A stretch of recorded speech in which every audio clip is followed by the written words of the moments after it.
Hello everyone, welcome to career बनाओ YouTube channel. Career बनाओ परिवार में आपका हार्दिक स्वागत है, हार्दिक अभिनंदन है। तो आइए आज की क्लास की शुरुआत भी करेंगे एक मोटिवेशनल कोट के साथ, रोज की तरह। तो देखिए, एक प्रेरणादायक विचार क्या है।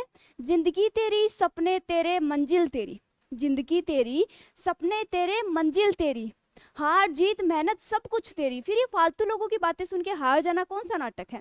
जिंदगी तेरी सपने तेरे मंजिल तेरी, हार जीत मेहनत सब कुछ तेरी। फिर ये फालतू लोगों की बातें सुन के हार जाना कौन सा नाटक है। देखिए, फेलियर को अटेंशन दो। हार तो देखिए वो सबक है आपके लिए, हार वो सबक है जो आपको और ज्यादा निखरने यानी बेहतर बनने के लिए प्रेरित करेगी। तो हारना नहीं है। यदि आप कभी मतलब असफलता ही क्या है, असफलता एक चुनौती है। असफलता एक चुनौती है, इसे स्वीकार करो।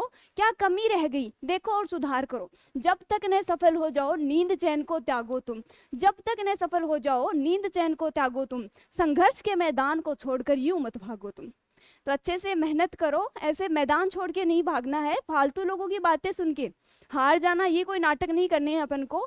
आपकी मेहनत है, आपकी सफलता होगी। देखो, दूसरे लोगों का काम है बातें बनाना। लोग क्या कहेंगे ये सोच के आप कभी भी तैयारी की मत लगना।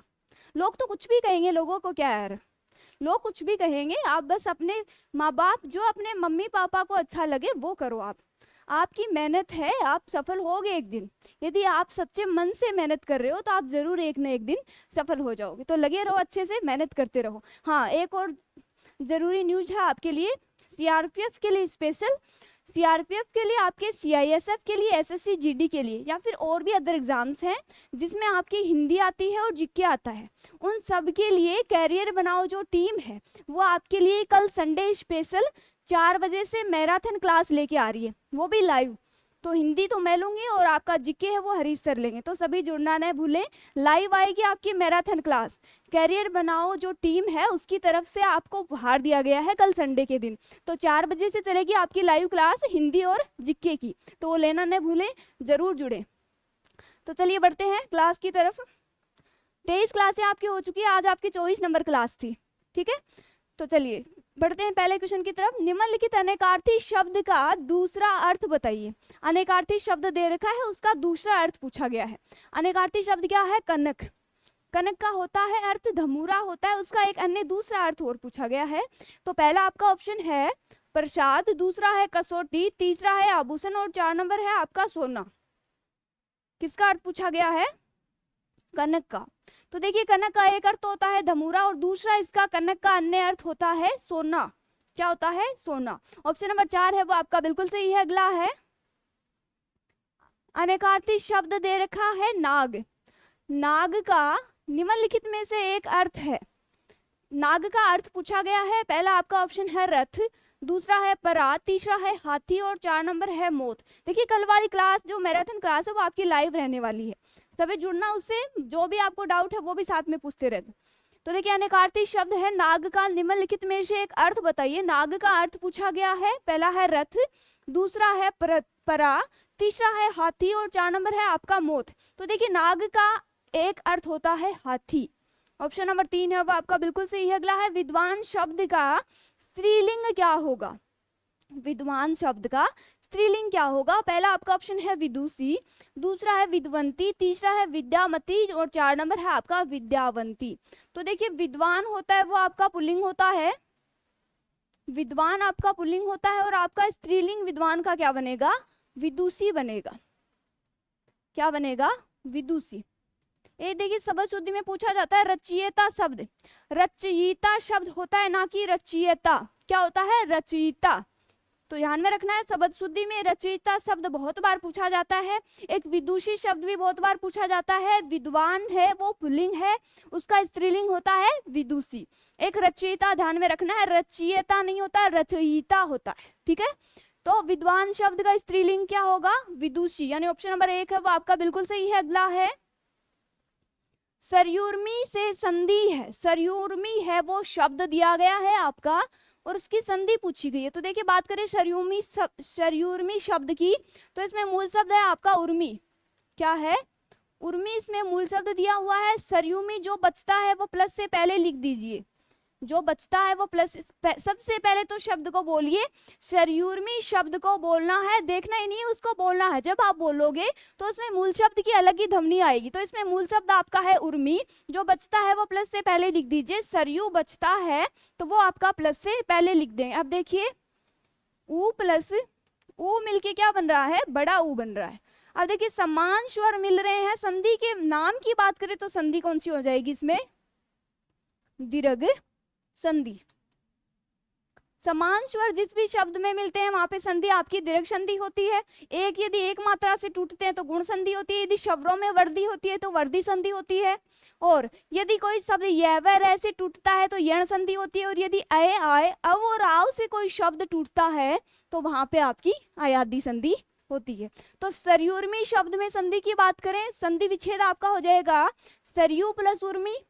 और संधि की बात करें तो पहला आपका ऑप्शन है दीर्घ, दूसरा है यण, तीसरा व्यंजन और 4 नंबर है स्वर। अब देखिए दीर्घ संधि है वो स्वर संधि का ही दूसरा पार्ट होता है, यानी उपभेद होता है।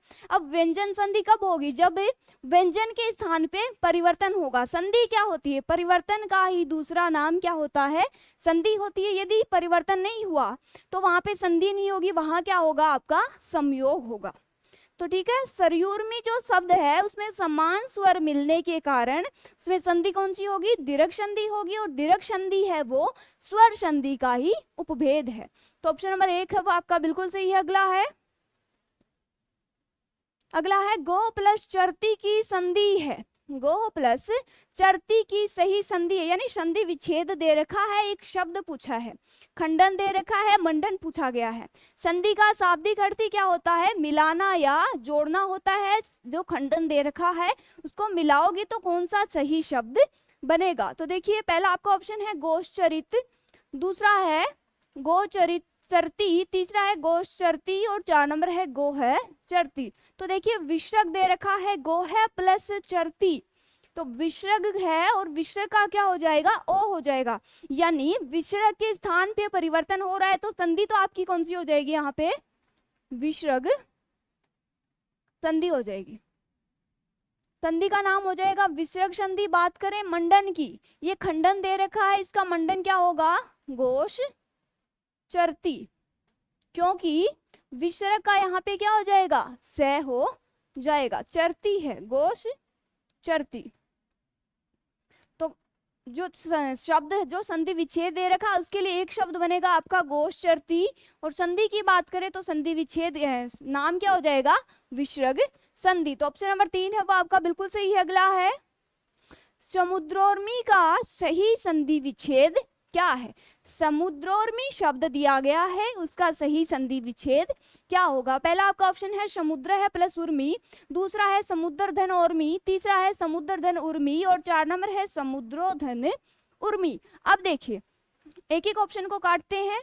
देखिए सबसे पहले शब्द को बोलिए, उसमें मूल शब्द की ध्वनि आएगी। मूल शब्द इसमें क्या है, समुद्रोर्मी शब्द को बोलते हैं तो उसमें उर्मी है वो आपका क्या निकल के आता है, मूल शब्द निकल के आता है। तो देखिए पहले ऑप्शन में भी उर्मी आपका मूल शब्द सही है, तीसरे में सही है, और 4 नंबर में सही है, यानी ऑप्शन नंबर 2 आपका मूल शब्द के अकॉर्डिंग गलत हो गया। 2 नंबर जो ऑप्शन है वो आपका वैसे कट गया, बचे 3 ऑप्शन। अब देखिए तीनों ऑप्शनों की बात करें तो ये देखिए ये समुद्रो, यदि उर्मी जो मूल शब्द है वो निकाल लेते हैं तो पीछे समुद्रो बचता है क्या, यदि उर्मी है वो मूल शब्द निकाल ले तो पीछे यदि देखिए यदि समुद्रो निकाल लेते हैं तो पीछे क्या बचता है, ओनली क्या बचता है, मी बचता है और रे की मात्रा बचती है।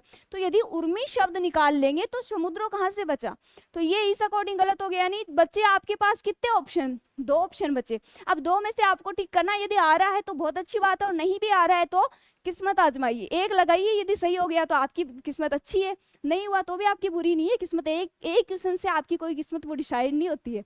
तो देखिए समुद्र है प्लस उर्मी, ये वैसे गलत हो गया क्योंकि समुद्र यानी ए प्लस उ मिलके क्या बनते हैं, ओ बनता है, क्या बनता है, ओ बनता है। और जहां पे भी कोई शब्द है वो एक मात्रा से टूटता है, मीन्स संधि कौन सी हो जाएगी आपकी, गुण संधि, गुण संधि हो जाएगी। तो संधि विच्छेद कौन सा सही है, समुद्र प्लस उर्मी, यानी ऑप्शन नंबर 3 है वो आपका बिल्कुल सही है। अगला है शुद्ध वर्तनी है, शुद्ध वर्तनी वाला शब्द पूछा गया है। पहला आपका ऑप्शन है अनादिकार, दूसरा है अहिल्या, तीसरा है अंतर्ध्यान और 4 नंबर है आपका उपयुक्त। शब्द शुद्धि का आपका क्वेश्चन है, शुद्ध वर्तनी वाला कौन सा शब्द सही है। तो देखिए पहले ऑप्शन की बात करते हैं, अनादिकार। वर्तनी की दृष्टि से अनादिकार शब्द है वो गलत है, अनादिकार नहीं होता, क्या होता है, अंधिकार। क्या होता है, अंधिकार होता है। अहिल्या नहीं होता है, क्या होता है, अहल्या होता है। क्या होता है, अहल्या होता है। नेक्स्ट आपका अंतर्ध्यान नहीं होता है। देखिए मैंने पहले भी आपको जो शब्द शुद्धि के लिए कुछ वर्ड्स बताए थे उनमें आ रहे हैं, देखिए तीनों वर्ड मेरे पहले से आपको बताए हुए हैं। अंतर्धान शब्द है, उसमें क्या है, देखिए ध है वो पूरा आता है और ध के ऊपर क्या आता है, रे आता है, तो अंतर्धान ऐसे लिखा जाता है। लास्ट आपका उपयुक्त शब्द है वो वर्तनी की दृष्टि से बिल्कुल सही है, यानी अंधिकार होता है, अनाधिकार नहीं होता है, अहिल्या नहीं होता है, अहल्या होता है, और अंतर्ध्यान नहीं होता है, क्या होता है, अंतर्धान होता है, और उपयुक्त है वो आपका वर्तनी की दृष्टि से बिल्कुल सही है, यानी ऑप्शन नंबर 4 है वो आपका बिल्कुल सही है। अगला है वाक्य एवं वर्तनी शुद्धि। वाक्य शुद्धि का क्वेश्चन है आपका। देखिए पहला आपका वाक्य है, वह गीत की 2-4 लड़ियां गाती है, और दूसरा आपका वाक्य है, वह गीत की 2-4 कड़ियां गाती है। या तो दोनों है वो वाक्य है सही है, या फिर कोई एक वाक्य सही है, या फिर कोई सा भी सही नहीं है। तो देखिए पहला आपका ऑप्शन है वाक्य नंबर 1 सही है, दूसरा है वाक्य नंबर 2 सही है, या फिर पहला और दूसरा दोनों सही है, या फिर पहला और दोनों यानी दूसरा दोनों क्या है, गलत है। तो देखिए गीत होता है, उसकी क्या होती है, लड़ियां नहीं होती है, क्या होती है, गीत की कड़ियां होती है। ध्यान में रखना, बहुत बार ये क्वेश्चन पूछा जाता है। वह गीत की 2-4 कड़ियां गाती है, ना कि लड़ियां गाती है। लड़ियां नहीं होती है, क्या होती है, गीत की कड़ियां होती है। तो यहाँ पे इस बात को ध्यान में रखना है, वर्ड है वो कौन सा सही होता है, कड़ियां होता है। तो ऑप्शन ढूंढिए, 1 नंबर वाला गलत हो गया, वाक्य यानी 2 नंबर का वाक्य सही है, दोनों सही नहीं है, ये वैसे कट गया। तो ऑप्शन नंबर 2 है वो आपका बिल्कुल सही। अगला है पुल्लिंग शब्द है। पुल्लिंग शब्द पूछा गया है, 4 ऑप्शन है। पहला आपका ऑप्शन है नदी, दूसरा है पानी, तीसरा है रोटी, और 4 नंबर है बकरी। पुल्लिंग शब्द इसमें कौन सा है, तो देखिए नदी, रोटी और बकरी, ये क्या है, स्त्रीलिंग है, और पानी है वो आपका क्या है, पुल्लिंग है। तो ऑप्शन नंबर 2 है वो आपका बिल्कुल सही है। अगला है रूस में एक बार रिक्त स्थान हुई। रूस में एक बार रिक्त स्थान हुई। पहला आपका ऑप्शन है काती, दूसरा है क्लाती, तीसरा है क्रांति, और 4 नंबर है क्रांति। तो देखिए रूस में 1917 में क्या हुई थी, रूस में 1917 में क्या हुई थी, काती हुई थी, क्लाती हुई थी, क्रांति हुई थी, या क्रांति हुई थी। तो रूस में 1917 में क्या हुई थी, क्रांति हुई थी। ऑप्शन नंबर 3 है वो आपका बिल्कुल सही है। अगला है दूध जमाने पर दही के रूप में रिक्त स्थान हो जाता है। दूध जमाने पर दही के रूप में रिक्त स्थान हो जाता है। पहला आपका ऑप्शन है परिणत, दूसरा है परिणत, तीसरा है परिणित, और 4 नंबर है परिणित। एक एक ऑप्शन को उठाइए, जो जचता है वही आपका आंसर हो जाएगा। दूध जमाने पर दही के रूप में परिणत हो जाता है, दूध जमाने पर दही के रूप में परिणत हो जाता है, या फिर दूध जमाने पर दही के रूप में परिणित हो जाता है, या फिर दूध जमाने पर दही के रूप में परिणित हो जाता है। तो देखिए दूध है वो जमाने पर दही के रूप में क्या हो जाता है, परिणत हो जाता है। ऑप्शन नंबर 2 है वो आपका बिल्कुल सही है। अगला है धड़ाक में प्रत्यय है। धड़ाक शब्द दिया गया है, उसमें आपका प्रत्यय पूछा गया है। तो देखिए सबसे पहले तो प्रत्यय होते क्या है, वे शब्दांश जो किसी शब्द के अंत में जुड़ के उसके अर्थ में क्या कर देते हैं, परिवर्तन कर देते हैं। प्रत्यय आपके होते हैं 2 प्रकार के, कृत प्रत्यय और तद्धित प्रत्यय। एक होता है आपका देखिए कृत प्रत्यय, एक होता है आपका तद्धित प्रत्यय। प्रत्यय के 2 भेद होते हैं। कृत प्रत्यय जिस भी वर्ड के अंत में लगता है उसे कहते हैं कृदंत, और तद्धित जिसके भी अंत में लगता है उसे क्या कहते हैं, तद्धितांत। तो कृत प्रत्यय है वो किसके अंत में लगते हैं, मोस्टली क्रिया के अंत में लगते हैं, और जो तद्धित प्रत्यय है वो लगभग संज्ञा, सर्वनाम और विशेषण के अंत में लगते हैं।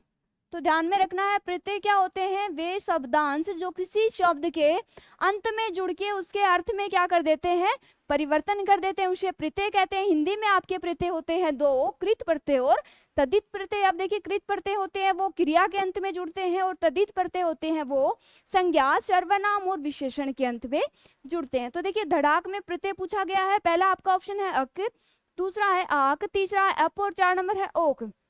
अब देखिए एक तो ये देखिए ये दो ऑप्शन है थोड़ा बहुत मैच कर रहे हैं, बाकी अप और ओक इनका तो कोई रोल ही नहीं है, नहीं शब्द से मैच ही नहीं कर रहे हैं तो ये वैसे कट जाएंगे। अब देखिए अक वैसे नहीं हो सकता, यदि अक नहीं है यहाँ पे धड़ाक किसकी ध्वनि आ रही है, आक की ध्वनि आ रही है। जब आप शब्द को बोलोगे तो आपको ऑटोमेटिक उसमें उपसर्ग और प्रत्यय है वो अलग ही ध्वनि आएगी, उनकी अलग ही आपको नजर आ जाएंगे। तो देखिए धड़ाक में प्रत्यय है आपका आक, यानी ऑप्शन नंबर 2 है वो आपका बिल्कुल सही है। अगला है 19 शब्द में उपसर्ग है, 19 शब्द दिया गया है। देखिए ये जो गिनती के वर्ड होते हैं ना हिंदी में, जैसे मैथ वाले होते हैं ना, जैसे 20 हो गया, 21 हो गया, 44 हो गया, 19 हो गया, 29 हो गया, है ना, ये जो वर्ड है इनको शब्द शुद्धि में भी बहुत बार पूछा जाता है।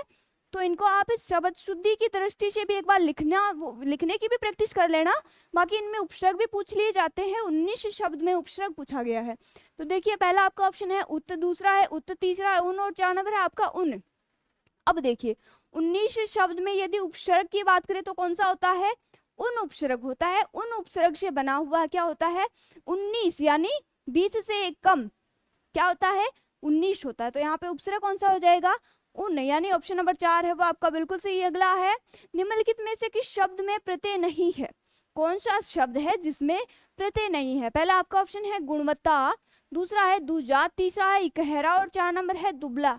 कौन सा एक ऐसा वर्ड है जिसमें आपका प्रत्यय नहीं दिया हुआ है। एक एक शब्द को बोलिए। गुणवत्ता जो प्रत्यय है उसकी अलग से आपको ध्वनि आ जाएगी। दूजा हो गया, एक हो गया इकहरा, जैसे इकहरा में आपका हरा प्रत्यय है।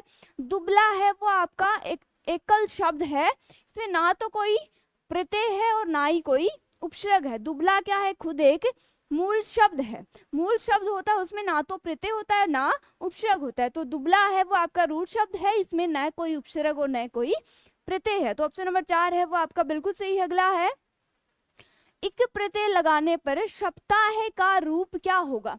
सप्ताह शब्द दिया गया है, सप्ताह शब्द दिया गया है, इसमें आपको जोड़ना है इक प्रत्यय।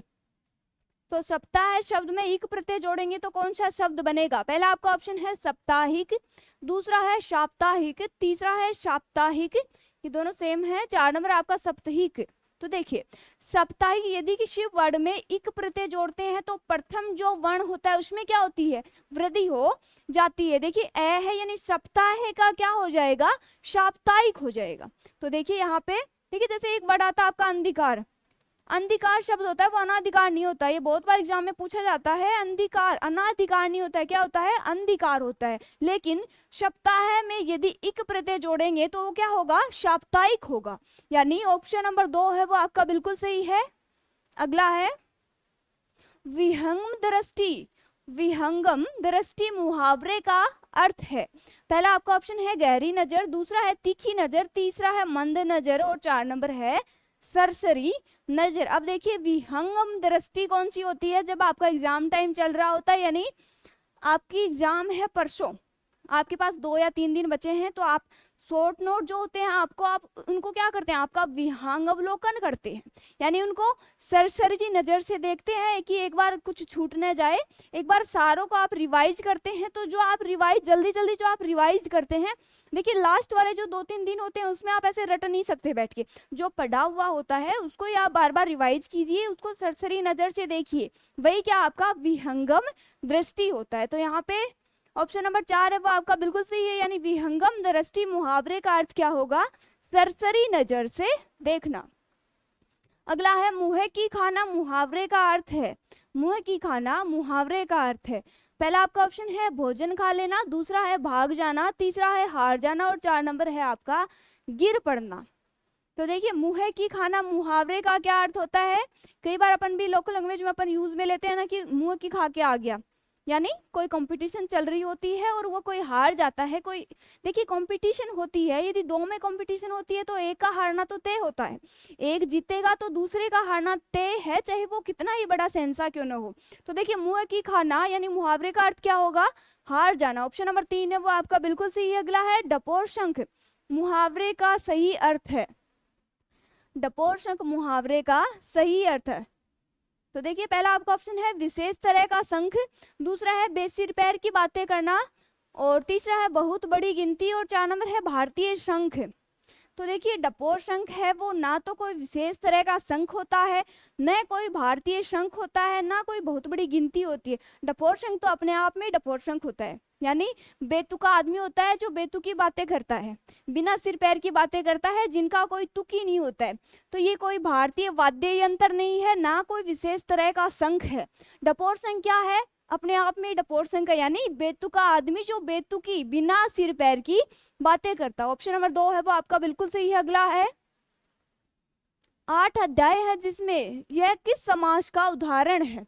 8 अध्याय है जिसमें यह किस समास का उदाहरण है? देखिए समास की छोटी सी समरी की बात करें तो समास शब्द है वो खुद 2 शब्दों से मिलकर बना हुआ है, सम प्लस आस। सम प्लस आस 2 शब्दों से मिलकर बना हुआ है, जिसमें सम का अर्थ होता है पास और आस का अर्थ होता है बैठना। क्या होता है? बैठना। इसका सामूहिक अर्थ क्या हो जाएगा? सम प्लस आस यानी पास बैठना। बात करें समास के शाब्दिक अर्थ की, समास के शाब्दिक अर्थ की बात करें तो इसका शाब्दिक अर्थ होता है संक्षिप्त या संक्षिप्तीकरण। यहाँ पे सीधा सीधा क्वेश्चन पूछ लिया जाता है कई बार समास का शाब्दिक अर्थ क्या होता है, कई बार समास का विलोम पूछ लिया जाता है। समास का विलोम होता है व्यास, ध्यान में रखना है, समास का विलोम होता है व्यास। और संधि का क्या होता है? विच्छेद नहीं होता है। क्या होता है? विग्रह होता है। समास का आपका व्यास होता है, उपसर्ग का आपका प्रत्यय नहीं होता है। क्या होता है? परसर्ग होता है। देखिए 3-4 वर्ड है जो बार बार एग्जाम में पूछे जाते हैं, वो मैं हर क्लास में रिवाइज इसीलिए करवाती हूँ ताकि आपको वो फिक्स हो जाए। वो जैसे ही वो वर्ड आपको एग्जाम में दिखे और सीधी मेरी आपको वॉइस है वो वहां पे वही आंसर करने को मजबूर कर दे कि समास का विलोम क्या होता है? व्यास होता है। समास का शाब्दिक अर्थ है वो संक्षिप्त या संक्षिप्तीकरण होता है, संक्षिप्त या संक्षिप्तीकरण होता है। समास में 2 पद होते हैं, यदि किसी शब्द में जब तक 2 पद नहीं होते तब तक उसमें समास नहीं हो सकता। तो समास के लिए 2 पदों का होना जरूरी है, प्रथम पद और अंतिम पद। 2 पदों का जहां भी मेल होता है उसे क्या कहते हैं? वही क्या होगा? समास होगा।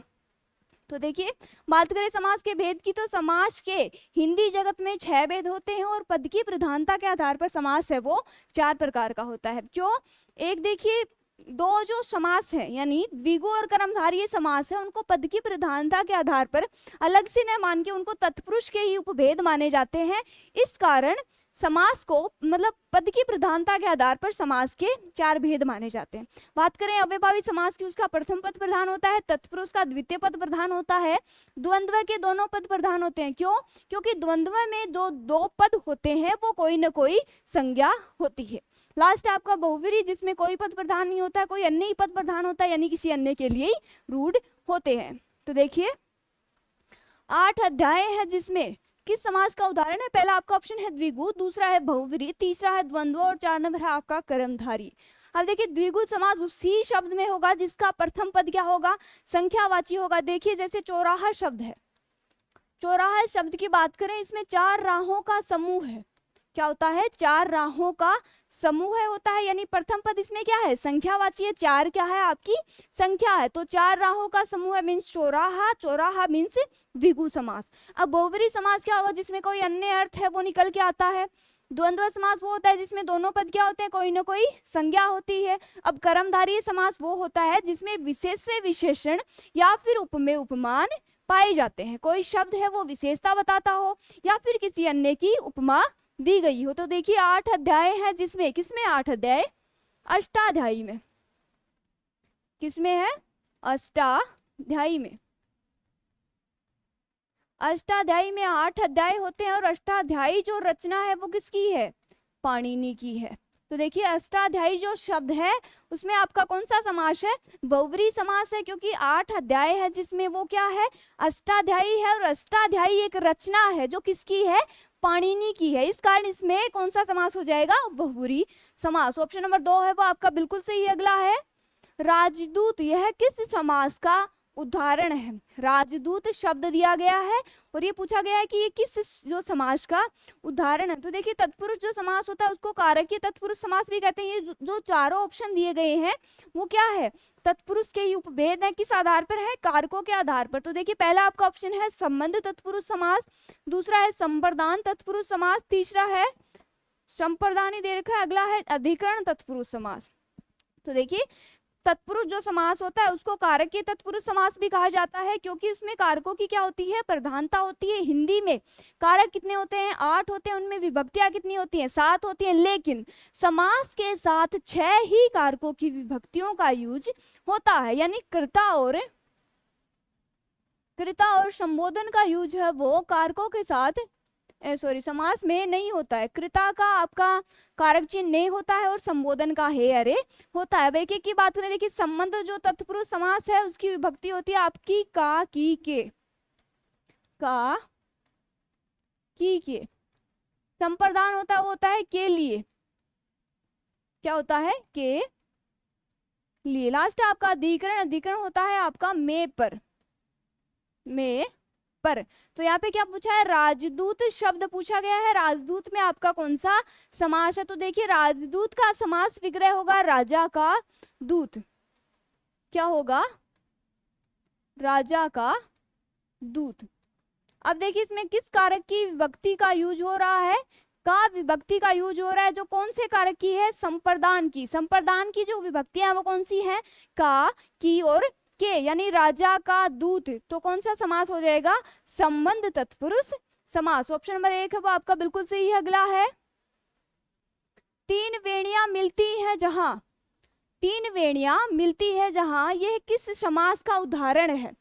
तीन वेणियां मिलती है जहां, यह किस समास का उदाहरण है। पहला आपका ऑप्शन है तत्पुरुष, दूसरा है बहुव्रीहि, तीसरा है कर्मधारय और 4 नंबर है आपका द्विगु समास। अब देखिए तीन वेणियां जहां मिलती है, वहां जो तीन वेणियां जहां मिलती है उस स्थान को क्या कहते हैं, त्रिवेणी कहते हैं।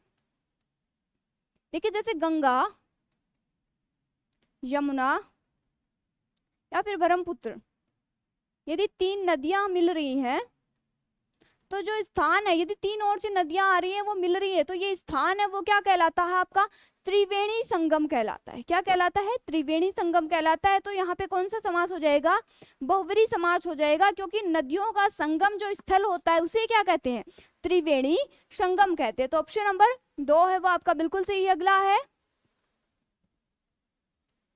चिरंतन का सही विपरीतार्थक शब्द चुनिए। चिरंतन शब्द दिया गया है, उसका विलोम पूछा गया है आपको। तो देखिए पहला आपका ऑप्शन है नश्वर, दूसरा है अनश्वर, तीसरा है नाश और 4 नंबर है आपका अंत। अब देखिए अंत तो किसका होता है, मैंने बहुत बार बताया आदि का होता है अंत। आदि का क्या होता है, अंत होता है। एक जो आदि बड़े वाला आदि होता है उसका क्या होता है, अभ्यस्त होता है। क्या होता है, अभ्यस्त होता है। अब देखिए चिरंतन, चिरंतन के पर्यायवाची की बात करें तो होता है शाश्वत। चिरंतन का पर्यायवाची शाश्वत होता है, लेकिन इसका विलोम क्या होता है, नश्वर होता है। क्या होता है, नश्वर होता है। इसी प्रकार से देखिए अंतरंग होता है, अंतरंग होता है जिसका विलोम होता है बहिरंग। क्या होता है, बहिरंग होता है। एक आविर्भाव होता है, बहुत बार एग्जाम में पूछा जाता है, आविर्भाव का विलोम क्या होता है। आविर्भाव का आपका होता है तिरोभाव। क्या होता है, तिरोभाव होता है। ये वर्तनी की दृष्टि से भी शुद्धि है, शुद्धि में भी ये वर्ड इंपॉर्टेंट है, साथ में विलोम शब्द में भी इंपॉर्टेंट है। देखिए आविर्भाव का तिरोभाव होता है। इसी प्रकार से एक आशीर्वाद शब्द है जो वर्तनी की दृष्टि से बहुत बार पूछा जाता है, शुद्धि है, शुद्धि में। इसके अलावा ये आपके विलोम में भी पूछा जाता है। आशीर्वाद का आपका विलोम होता है अभिशाप। अभिशाप होता है, देखिए शाप वर्ड है वो बहुत बार एग्जाम में पूछा जाता है, क्योंकि अपन क्या लिखते हैं, श्राप लिखते हैं, जो क्या है आपका गलत है। अब देखिए एक होता है बारात, एक होता है बारात। जो अपने जो दूल्हे वाली बारात होती है वो बारात होता है या फिर बारात होती है, आप बताइए। वो देखिए बारात नहीं होती, वो क्या होती है, बारात होती है। क्या होती है, बारात होती है। बारात होती है वो दूल्हे वाली होती है। जो बारात होती है वो क्या होती है, आपकी शव यात्रा होती है। ये बहुत बार शब्द युगम में पूछी जाती है। ये शव यात्रा होती है। ये जो दूल्हे की आपकी जो शादी वाली बारात होती है ना, वो बारात होती है, ना कि बारात होती है। ठीक है, तो क्या क्वेश्चन था अपना, चिरंतन का सही विलोम शब्द, विपरीतार्थक पूछा गया है। चिरंतन का पर्यायवाची तो होगा शाश्वत और विलोम क्या होगा, नश्वर, यानी ऑप्शन नंबर 1 है वो आपका बिल्कुल सही है। अगला है आत्मभू, स्वयंभू, चतुरानन, विकल्पों में से सही पर्यायवाची शब्द चुनिए कि आत्मभू, स्वयंभू और चतुरानन है वो किसके पर्यायवाची शब्द है। तो देखिए पहला आपका ऑप्शन है ब्रह्मा, दूसरा है विष्णु, तीसरा है महेश और 4 नंबर है गणेश। देखिए गणेश की बात करें तो देखिए लंबोदर भी गणेश का ही होता है, एक देखिए श्री गणेश होता है, एक तो बहुत बार पूछा जाता है, इजी है लेकिन पूछ लिया जाता है बहुत बार। श्री गणेश है उसका विलोम पूछ लिया जाता है, तो श्री गणेश का विलोम क्या होता है, इति श्री होता है। श्री गणेश होता है किसी चीज को यानी किसी कार्यक्रम को आरंभ करना होता है, और इति श्री क्या होता है, उसकी समाप्ति होती है। तो आत्मभू, स्वयंभू और चतुरानन 4 आननों का समूह है। चतुरानन शब्द की बात करें समास होगा इसमें बहुव्रीहि, और समास विग्रह होगा 4 आननों का समूह है। बहुव्रीहि क्यों होगा, क्योंकि चतुरानन जो शब्द है वो देखिए संख्यावाची तो है, लेकिन वो किसी अन्य शब्द के लिए यानी कि किसी अन्य व्यक्ति के लिए रूढ़ होने के कारण उसमें क्या हो जाएगा, बहुव्रीहि समास हो जाएगा। और किसके लिए रूढ़ है, ब्रह्मा जी के लिए, यानी ऑप्शन नंबर 1 है वो आपका बिल्कुल सही। अगला है जिसके बराबर कोई ना हो, जिसके बराबर कोई ना हो वाक्यांश के लिए एक शब्द क्या होता है, पहला आपका ऑप्शन है विलक्षण, दूसरा है अनुपम, तीसरा है असाधारण और 4 नंबर है आपका लोकातीत। तो देखिए जिसके बराबर कोई ना हो क्या होता है, अनुपम होता है, एक अद्वितीय होता है जिसके बराबर, जिसके सम्मान कोई ना हो वो अद्वितीय भी होता है और क्या होता है, अनुपम होता है। तो जिसके बराबर कोई ना हो क्या होता है, अनुपम, यानी ऑप्शन नंबर 2 है वो आपका बिल्कुल सही है। अगला है किसी कथन पर सहमत होना, किसी कथन पर सहमत होना वाक्यांश के लिए एक शब्द है। तो देखिए पहला आपका ऑप्शन है समर्थन, दूसरा है अनुमोदन, तीसरा है स्वीकृति और 4 नंबर है सहमति। तो किसी कथन पर यदि आप सहमत हो रहे हो तो उसे क्या कहेंगे, सहमति कहेंगे। कुछ वर्ड्स की बात करें शब्द शुद्धि वालों की, तो देखिए एक शब्द होता है आपका अभिष्ट, अभिष्ट शब्द में आपकी भी की मात्रा भाई बड़ी आती है। एक होता है आपका पुनरावलोकन, पुनरावलोकन, पुनरावलोकन नहीं होता है, क्या होता है, पुनरावलोकन होता है। एक अभ्यारण्य शब्द में भय आपका पूरा आता है, बहुत बार एग्जाम में पूछा जाता है, अभ्यारण्य शब्द में है भय है वो आपका पूरा आता है। त्योहार में आपकी एक मात्रा आती है, बार बार एग्जाम में पूछा जाता है त्योहार शब्द, एग्जामिनर आपसे गलती करवाना चाहता है वो औ की मात्रा लगाता है, तो औ की मात्रा नहीं लगानी आपको, ओ होता है, क्या होता है, त्योहार होता है, ना कि त्योहार होता है, ठीक है। तो एक होता है आपका मिष्ठान शब्द भी बहुत बार पूछा जाता है, क्योंकि मिठाइयों की जो दुकान होती है उनमें मोस्टली क्या लिखा जाता है, मिष्ठान लिखा जाता है। कैसे लिखा जाता है मैं बताती हूँ आपको, मिष्ठान शब्द आप देख लेना, मिष्ठान शब्द ऐसे लिखा जाता है जो वर्तनी की दृष्टि से क्या है, अशुद्ध है। एक तो इसमें ठह नहीं होता, टय होता है, एक इसमें न है वो क्या होते हैं, डबल होते हैं, यानी मीठा है जो अन्न। एक देखिए मिठास शब्द की बात करें, मिठास जो शब्द है उसमें आज तो आपका प्रत्यय है, मिठास शब्द में आज तो आपका प्रत्यय है और संज्ञा कौन सी है, भाववाचक संज्ञा होती है। अब देखिए एक शब्द होता है खेल, खेल शब्द की बात करें तो खेल जो शब्द होता है उसमें तो आपकी कौन सी संज्ञा होती है, जातिवाचक संज्ञा होती है, जातिवाचक संज्ञा होती है। लेकिन किसी खेल विशेष का नाम आ गया तो उसमें कौन सी होगी, जैसे क्रिकेट हो गया। अब देखिए यदि क्रिकेट शब्द में आपकी संज्ञा पूछे तो होगी आपकी व्यक्तिवाचक संज्ञा, क्या होगी, व्यक्तिवाचक संज्ञा। लेकिन देखिए मिठास शब्द है उसमें भाववाचक संज्ञा है, मिठाई शब्द में आपकी जातिवाचक संज्ञा, मिठाई जो शब्द है आपका उसमें कौन सी संज्ञा है, जातिवाचक, मिठाई शब्द होता है उसमें संज्ञा कौन सी होती है, जातिवाचक संज्ञा होती है। जिस प्रकार से खेल शब्द में आपकी कौन सी संज्ञा होती है, जातिवाचक, उसी प्रकार से मिठाई जो शब्द है उसमें भी जातिवाचक संज्ञा होती है। लेकिन जैसे कि क्रिकेट में आपकी व्यक्तिवाचक संज्ञा, उसी प्रकार से किसी मिठाई विशेष के नाम में आपकी व्यक्तिवाचक संज्ञा नहीं होती, क्या होती है, आपकी जातिवाचक संज्ञा ही होती है। तो देखिए किस कथन पर मतलब किसी कथन पर सहमत होना वाक्यांश के एक शब्द कौन सा हो जाएगा, सहमति। ऑप्शन नंबर 4 है वो आपका बिल्कुल सही है। देखिए आपके क्वेश्चन हो चुके हैं पूरे, वही रोज के आपको 25 क्वेश्चन है मैं करवा रही हूँ। देखिए रोज के 25 क्वेश्चन करवा रही हूँ, आज के भी 25 क्वेश्चन हो चुके हैं आपके पूरे। कल की क्लास का ध्यान रखना आपको, कल संडे स्पेशल यानी महामैराथन आपके लिए क्लास आ रही है। कितने बजे से? शाम को 4 बजे से, हिंदी प्लस जीके की, वो भी लाइव आएगी, तो सभी जुड़ना न भूले, जरूर जुड़िए। तो आज का लेक्चर हो चुका है पूरा, आज के लिए इतना ही, मिलते हैं कल नेक्स्ट वीडियो में। तो आज के लिए इतना ही, मिलते हैं, bye bye, take care, keep learning and keep exploring.